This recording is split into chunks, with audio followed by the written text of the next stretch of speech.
Good afternoon, everyone. Welcome to our pre-match press conference to preview our FA Cup tie with Peterborough. We'll start off with Vinny from Sky. Sean, we'll start with the injury news. Breuer and Schmidt, how are they? What's the latest? Yusuf's going to be out a while, longer than we'd hoped, but it's not going to be days. That one will be weeks. And Amando's got a chance, settled down a bit today, been on the grass, but we'll have to see how that reacts to being in training today. Not training with the team, training with the physios. Just wondered if you were beginning to think you're getting absolutely no luck on the injury front. It's not been ideal. It's lasted longer than we hoped, and then sort of got to that point of looking like everyone was back together, and then we've lost a number again. And today we had 16 training, so we're just going to have to work the best we can with that. What about Dwight? Dwight won't make it this week, so we're waiting on more news on that. It seems to be taking a long time to settle down. Dom's reported an ankle problem today, so we're going to have to deal with that as well. How frustrating is that? I mean, I know obviously there's been a lot of focus on goals or lack of goals, particularly when it comes to Dominic as well, and now he's picked up another injury along with the injuries to Breuer and Schmidt. Yeah, of course, it's not helpful. I think the question mark on goals has been there for some time. I've spoken openly about it. Still challenge ourselves to try and find better ways than we are doing to create more chances. But it isn't helpful when you've got very important players injured a lot of the time, which has been unfortunate this season. Last season somewhat as well, but certainly sort of from pre-season onwards. But we have to keep working with the group as we do diligently to find different ways of operating and create better chances and score more goals. How far away Tim Irabine and James Garner as well? Jimmy might get a chance to join in with us properly, as in the main group next week. Tim's probably about a week behind that, but there are positive signs from the work they've done with not just the physio group, but the sports science group. So got to sort of blend that into training. Obviously, there's still going to be a bit of that needed, as in football training, not just with the sports science team. What about the potential to add to the squad? Jaden Philogene is a name that's been mentioned. Has there been an approach to Aston Villa? As you know, I don't speak about other people's players. There's a number of players that we've spoken about as a group.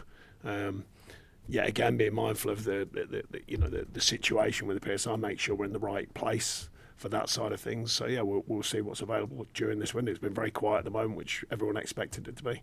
How are you, Sean, as well? Because obviously information has come out that the owners are looking at the situation. Your position has been supposedly questioned as well. What contact have you had from them? What is the situation as you understand it? Well, to be clear, it should be. At the end of the day, if you're a business of this size and this club, succession planning surely should be part of their diligence. And I've got no problem with that at all. And I think that should be ongoing at every football club. That's part of the business, surely. I'm sure it is in what we'd call normal business life. That is outside of football. So I never really concern myself with that.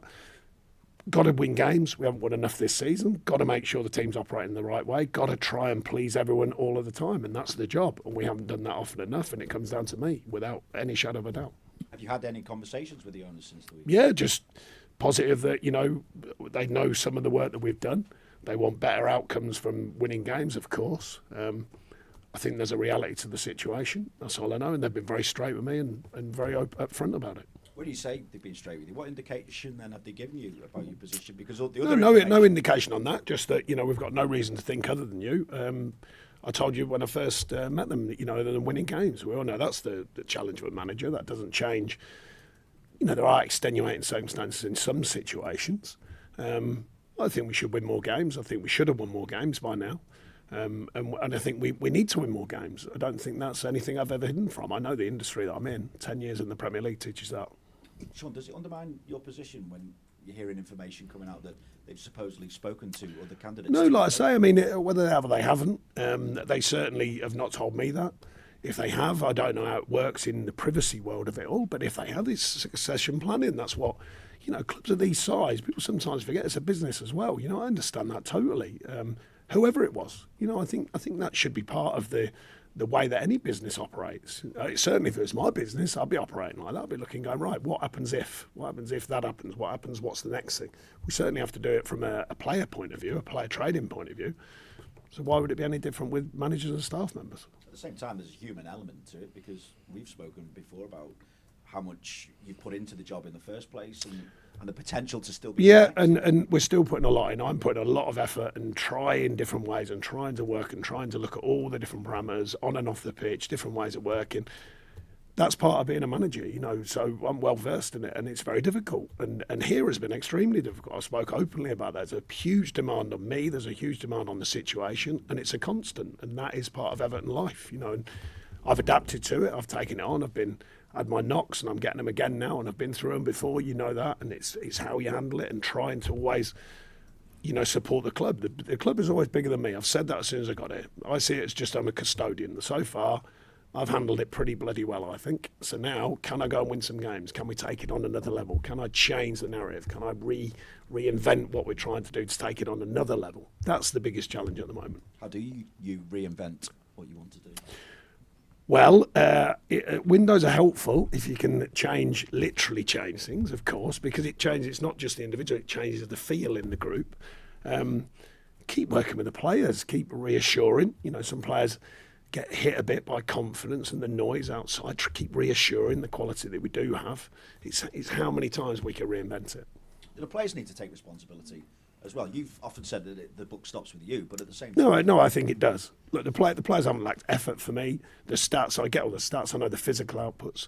The quality moments that define games, or often define games, they're the hardest thing. They're the hardest challenge for a player. And when it gets tight and everything comes on top, then that's for me to take that the best I can and allow them more freedom. And it's obviously affecting the players because you can see it in their performances. And I think down at Bournemouth, fantastic turnout from our fans once again, but we looked tight. We couldn't really find anything that meant anything in the game, in the forward department. So it does get players restricted a bit. So trying to open that up, give them the freedom to play, give them the freedom in training, different ways, different ways of trying to do that is a massive challenge. Is that a key element that you're seeing, a nervousness almost, a lack of confidence? No, I think the noise has grown very powerful here. It does do. We've had it before.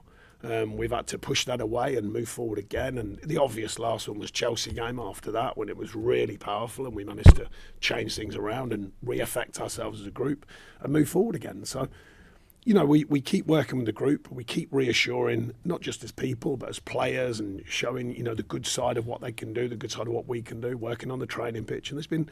the diligence is there for everything. It's the performance, and that's the hardest thing. Once that whistle blows, when they're out there, that's when you're hoping all the work and all the stuff that you put into them comes out. So what is the FA Cup in the season? Is it a welcome break from the Premier League? It's just another game that's very important, and it grows with importance. That if you're not winning here, every game becomes massive. So it's just another really, really big game. Darren's someone I know. I value his work. He's been in and out of Peterborough on a number of occasions, but virtually every time he goes in there, he does a great job. They'll come here, looking for that scalp, banana skin, all the rest of it. So, again, we've got to handle that situation, deal with it, and go and perform. Clearly, you want the opportunity to stay here as long as possible. Absolutely. I've worn this badge with as much pride as I can. I continue to do so. Thanks, Sean. Thanks, Vinny. We'll go to Julia. Apart from maybe the last game, that you've had some pretty positive defensive performances against some of the bigger teams in the Premier League. Given this is a lower league side in the FA Cup, can you allow yourself to maybe play in a more attacking style? No, we've not been trying not to play in an attacking style, I can assure you. But when you're playing the likes of Arsenal, Chelsea and Man City, it's not that easy. We didn't get to grips with it at all at Bournemouth. We know that. I don't take any team for granted. I've played in all the levels. I've managed through certainly the top two. You can't take anyone for granted, but it still comes down to us finding the right way to work with and without the ball. The demands of the game stay the same. There's only three things that happen in a game. You've got it, they've got it, and no one's got it. So you've got to get them right, no matter who you're playing against. I spoke to you last week about the goals, and that's been an issue. I'm not sure if you watched TV last night, but there was analysis looking across the Premier League at goal scoring since open play goals since the start of last season, and Everton were considerably trailing in that by more than 20 goals. Who takes the accountability for that? And I again, take accountability for everything. And again, then I ask you, how can that be fixed, that situation? Well, like I said, you're working with players, they're human beings. How can we keep in different ways of remodelling? Now you get to the final third, find the right pass, find the final moment, practice, consistent practice, consistent backing of the players.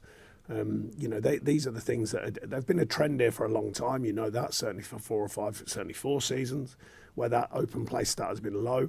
It's not like we don't get the stats, by the way. I don't really need to watch TV to get them. We have a department here. Just more the debate last night. Yeah, of course, yeah. No, someone sent me actually. I thought Gareth was very fair. He said we were like a team of the 90s, and he played in that era. And I think everyone from that era knows that was probably, arguably, the best era in the current Premier League because of the dynamic, the force in the play to score goals, but also the resistance, not playing 300 passes at the back, playing 300 passes that if you could. Certainly the teams that them guys played in. So, but the fact is that we know the stats and facts. We know they need correcting. And it's a strange sort of situation. You don't think I sit there and go, no, everything's all right. It's very rare I've done that here, trust me. So it's a constant work in progress. We know the stats, we know the facts. We endlessly look at the players we've got, how we can use them in different roles, which we've got to do again, of course, because it's still not working. Slightly different against Man City, Arsenal and Chelsea. You know, it's fair to say there's different style of games. It's different. You're not going to, very few teams are going to dominate the ball against them. So you do have to be defensively resilient. When it's a team that we think we can open up more, well, what can we do then? Who are we playing? You know, how are they working? What's the dynamic of the group? And it's obviously not where we want it to be. So, of course, we're looking at changes and how we can make it better. You say you wear the Everton badge with pride and you want to stay in this role. Is this FA Cup game important for you personally then? Every game's important now. I've said it all along. That was something it's so apparent when you get to this football club. Every game is massive. Hero and zero is just the ultimate thing here. Win, wouldn't say I'm a hero at the minute, but you win and you sort of know what you're doing. You lose and you don't. It's really, really simple here. Every game is important. I've never taken any game lightly. What is that like to manage in then? Because the expectation is here then. So if you're saying it's literally game to game and has been since day one, what is that like in that? Can you explain that? I think you just adapt to the realities of each club. You know, you come in, I was well aware of well, I wasn't actually. I've told you before, I considered the state the club might be in, and when I got here, it was considerably different, and not in a positive way. So there was a lot more challenges, which obviously became quite apparent. They were unbeknown to me when I got here. So you quickly learn, right, okay, there's a bigger picture to manage. And I said it's not a coach's role. Now, it's beginning to be a coach's role, but it's been a management role, because I've been managing virtually everything on and off the pitch, the best of my ability, with other people as well, by the way, at sport, but I'm the front of it. So I must make that clear. There's other people involved working very hard, just like I am, to make it right. Now it's gone up a level because we've got stability off the pitch. Can we move it on again on the pitch? And not with massive resources. With the group we've got, if we can work in the market, I'm sure we will, these owners will, if we can, and try and move it forward again. So the challenge just keeps moving forwards. But I've never lost sight of the week to week. I've never lost sight of winning games, even though I've been managing all sorts of other stuff. I know my job and my responsibility, and we haven't been winning enough games, and it's got to change. Can I just ask you some claims about Beto? Is he still around at Finch Farm? There is all kinds of claims about all sorts of things at the moment. He was here today training as usual. And I just want to ask you as well, what do you think the fans make of the situation right now? Do you feel the fans are still with you as the Everton manager? They can decide that. I've never questioned our fans. I won't be doing. I've learnt that. I learnt the care for the club, as I do. I've never questioned the fans there, and I certainly won't be doing. If they choose to back me and the team, that would be obviously helpful. If they choose not to, they have freedom to make their choices.